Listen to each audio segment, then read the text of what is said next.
सर्वेभ्यो नमो नमः। मैं डॉक्टर चंद्र किशोर Shastri, Brahmavarta PG college, Mandhana, Kanpur, Uttar Pradesh से।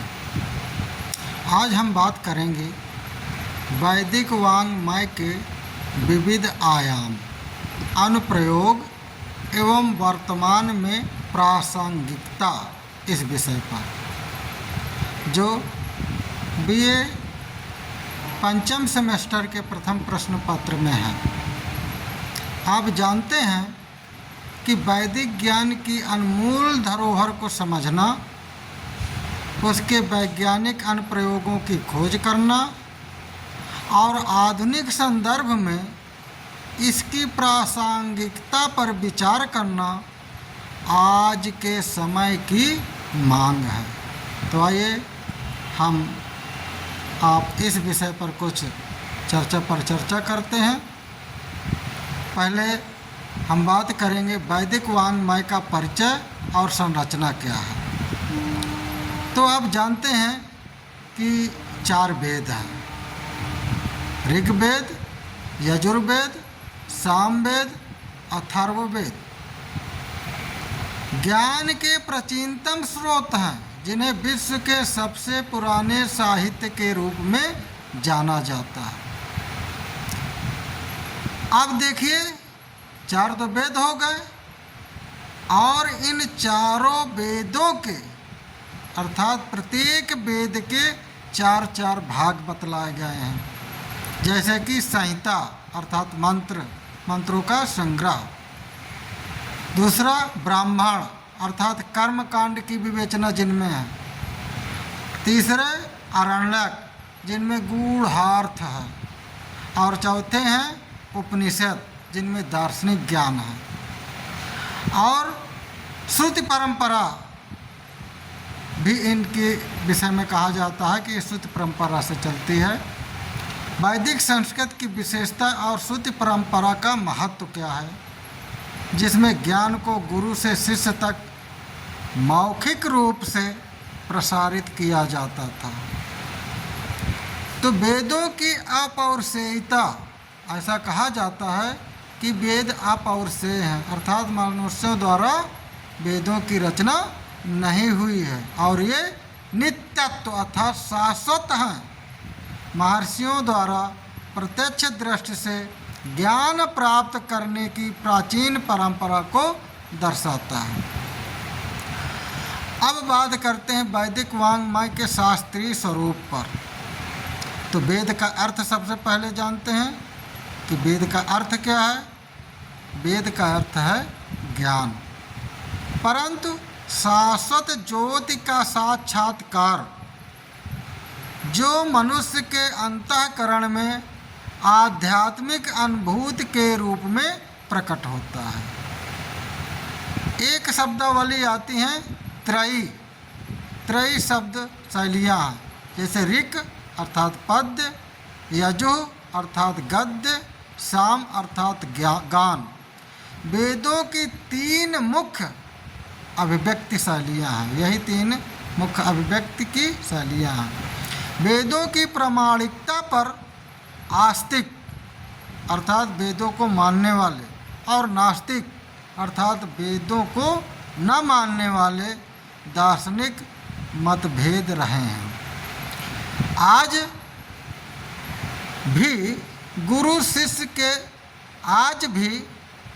गुरुमुख से श्रवण की परंपरा का पालन वैदिक पाठशालाओं में किया जाता है, जहां विद्यार्थी वेदों का उच्चारण और स्वर नियमों का पालन करते हुए कंठस्थ करते हैं। अब हम बात करते हैं श्रुति का अमूल्य खजाना। हजारों वर्षों से संरक्षित वैदिक ग्रंथ आज भी हमारे लिए ज्ञान और विज्ञान का अक्षय स्रोत हैं। इन पांडुलिपियों में निहित ज्ञान को आधुनिक तकनीकों द्वारा संरक्षित किया जाता है। अब बात करते हैं वैदिक वाङ्मय के अनुप्रयोग और सांस्कृतिक प्रभाव। तो सबसे पहले बात करते यज्ञ और कर्मकांड की। वैदिक मंत्रों का उपयोग विभिन्न अनुष्ठानों, यज्ञों और संस्कारों में किया जाता है, जिनका वातावरण, शुद्धिकरण और मानसिक शांति पर वैज्ञानिक प्रभाव पाया गया है।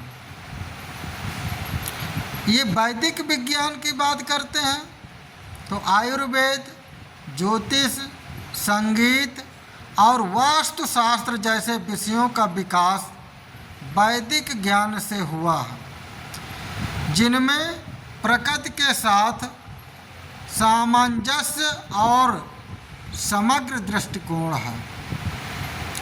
अब विमान विद्या की बात करें तो वैदिक विमानों का प्राचीन विज्ञान और आधुनिक पुनरुद्धार का प्रयास, जिसमें शिवकर बापूजी तलपड़े के विमान निर्माण में वैदिक मंत्रों का वैज्ञानिक उपयोग शामिल है। इन विविध क्षेत्रों में वैदिक ज्ञान ने न केवल भारतीय संस्कृति को आकार दिया, अपितु आधुनिक विज्ञान और तकनीक के विकास में भी महत्वपूर्ण योगदान दिया है। अब बात करते हैं वैदिक विमानों का वैज्ञानिक अध्ययन। सबसे पहले ऋग्वैदिक विज्ञान सिद्धांत क्या है, इस विषय पर जानते हैं। ऋग्वेद के मंत्रों में विमानों के आकार और उड़ान सिद्धांतों का विस्तृत वर्णन मिलता है। मंत्रों में वर्णित विमानों की आकृति, गति और ऊर्जा स्रोतों का उल्लेख है। आकाश में उड़ने वाले रथों और विमानों के कई प्रकारों का वर्णन है। आधुनिक अनुसंधान की बात करें तो 19वीं सदी में स्वामी दयानंद सरस्वती द्वारा वैदिक विमानों की वैज्ञानिक व्याख्या प्रस्तुत की गई। शिवकर बापूजी तलपड़े द्वारा 1895 में निर्मित पहला विमान मॉडल निर्मित किया था 1895 में। नैनो तकनीक, चुंबक माड़ी और वैदिक यंत्रों का आधुनिक पुनरुद्धार। वर्तमान शोध विमान शास्त्र के अनुसार नए प्रकार के यानों का अध्ययन किया जा रहा है। भारतीय वैज्ञानिकों का मानना है कि वैदिक ग्रंथों में वर्णित विमान तकनीक का अध्ययन आधुनिक विमान निर्माण और अंतरिक्ष अनुसंधान में क्रांतिकारी परिवर्तन ला सकता है। अब बात करें वैदिक विज्ञान की उड़ान के संबंध में, तो देखिए शिवकर बापूजी तलपड़े जिनका विमान मॉडल जिन्होंने 1895 में तैयार किया था और वैदिक सिद्धांतों के आधार पर उसको विकसित किया था। इस विमान को बॉम्बे में प्रदर्शित भी किया गया था और इसने लगभग 1500 फीट की ऊंचाई तक उड़ान भी भरी थी। शिवकर बापू तलपड़े का विमान मॉडल 1895 में। अब बात करते हैं वैदिक वाङ्मय की वर्तमान प्रासंगिकता और वैश्विक महत्व पर। सबसे पहले आधुनिक तकनीक में इसका योगदान क्या है, तो संस्कृत भाषा और वैदिक ज्ञान का कृत्रिम बुद्धिमत्ता में उपयोग, नासा और माइक्रोसॉफ्ट द्वारा संस्कृत के एल्गोरिदम का प्रयोग। दूसरी, विज्ञान में पुनरुद्धार। आधुनिक विज्ञान में वैदिक तकनीकों का पुनरुद्धार ऊर्जा, धातु विज्ञान, चिकित्सा, पर्यावरण संरक्षण के क्षेत्र में अभिनव प्रयोग है। वैश्विक धरोहर के रूप में, वैश्विक सांस्कृतिक धरोहर के रूप में वैदिक साहित्य का संरक्षण, यूनेस्को द्वारा मान्यता और अंतर्राष्ट्रीय अनुसंधान संस्थानों में अध्ययन। युवा पीढ़ी में जागरूकता की बात करें तो युवा पीढ़ी में वैदिक ज्ञान के प्रति जागरूकता और शिक्षा, आधुनिक पाठ्यक्रमों में वैदिक विज्ञान का समावेश हुआ। विश्व के कई देशों में वैदिक ज्ञान के प्रति बढ़ता आकर्षण इसकी सार्वभौमिक प्रासंगिकता और वैज्ञानिक आधार को प्रमाणित करता है। अब बात करते हैं वैदिक ज्ञान और आधुनिक तकनीक की। अद्भुत खोजें क्या क्या हुई हैं, जैसे कि नासा द्वारा सूर्य के वातावरण में ओम ध्वनि की खोज और ब्रह्मांडीय कंपनों का अध्ययन किया गया है। निकोला टेस्ला और स्वामी विवेकानंद के बीच संस्कृत ज्ञान का आदान प्रदान और इसका आधुनिक विज्ञान पर प्रभाव। वैदिक ग्रंथों में वर्णित ऊर्जा यंत्र और उनके आधुनिक संस्करण का विकास। भारत में वैदिक तकनीकी अनुसंधान संस्थान और उनके नवाचार, ये खोजें हैं। आज के वैज्ञानिक युग में वैदिक ज्ञान की प्रासंगिकता केवल ऐतिहासिक महत्व तक सीमित नहीं है, बल्कि आधुनिक समस्याओं के समाधान और नई तकनीकों के विकास में इसका महत्वपूर्ण योगदान हो सकता है। अब बात करते हैं प्राचीन ज्ञान से आधुनिक विज्ञान तक।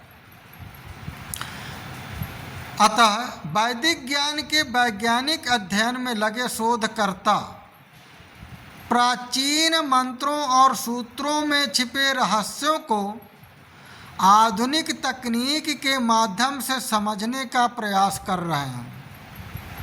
इस क्षेत्र में होने वाले शोध से नैनो टेक्नोलॉजी, क्वांटम कंप्यूटिंग और ऊर्जा के नवीकरणीय स्रोतों के विकास में मदद मिल सकती है।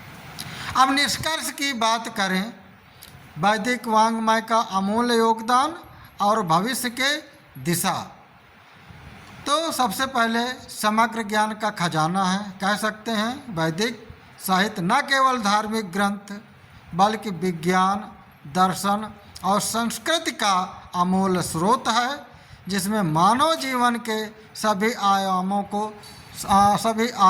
का समावेश है। पुनरुद्धार की आवश्यकता, अर्थात वर्तमान युग में वैदिक ज्ञान का पुनरुद्धार और वैज्ञानिक अनुप्रयोग आवश्यक है, जिससे विश्व की अनेक समस्याओं का समाधान संभव हो सकता है। युवा पीढ़ी का जुड़ाव, अर्थात युवा पीढ़ी को वैदिक ज्ञान से जोड़ना और वैश्विक स्तर पर इसका प्रचार प्रसार आधुनिक शैक्षिक प्रणाली का महत्वपूर्ण उद्देश्य होना चाहिए। अतीत, वर्तमान और भविष्य का सेतु, अर्थात वैदिक वाङ्मय हमारे गौरवशाली अतीत, संघर्षमय वर्तमान और उज्जवल भविष्य के बीच एक महत्वपूर्ण सेतु है, जिसे सुदृढ़ करना हमारा दायित्व है। आपके बहुमूल्य समय और ध्यान के लिए हार्दिक आभार। आशा है कि इस प्रस्तुति ने वैदिक वाङ्मय के महत्व और वर्तमान प्रासंगिकता पर प्रकाश डाला होगा। आप सभी का हृदय से आभार। बहुत बहुत धन्यवाद।